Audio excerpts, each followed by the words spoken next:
Good day mga boss, another day, another installation po ng ating layer battery cages. So today dito po tayo sa Roxas City, Capiz po tayo ano.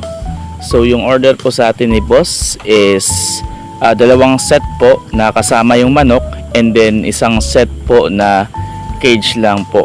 So bali total po siya na tatlong set ng cages po yung ating in-install. So yung isa po nandito nakalagay.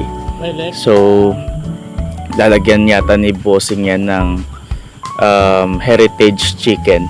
Yung nangingitlog din po. Pero yung kulay brown ano, yung tinatawag natin na organic egg po mga boss. And then ito pong dalawang set, kasama po ito yung manok.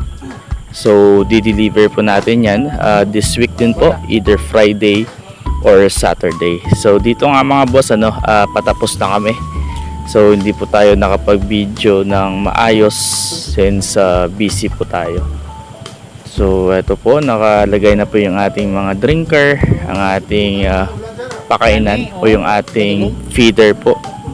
So sa mga di po nakakaalam, yung feeder po natin is PVC po yan ano mga boss. So gawang Atlanta po yan. Same po sa ating gamit na tubo para sa ating water system. So yung water system po natin, meron po tayong option, either meron pong cup or walang cup.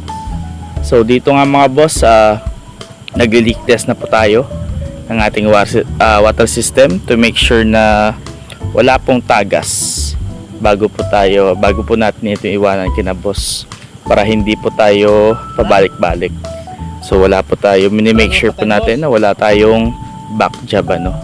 So ito po yung building ni boss. So actually kasya pa po dito yung dalawang set pa. Pero sa ngayon, ito po muna yung order ni bossing. So madami din po siya dito mga heritage chicken. So kung nakikita nyo po dyan sa bandang likod, so mahilig po talaga si boss na maghayupan ano. So sa mga gusto pong mag-order ng ating cage, PM lang po kayo direkta sa page. Pwede po yan na cage lang at pwede pong kasama yung manok. So depende po sa inyo. Kung meron na po kayong mga breeders, pwede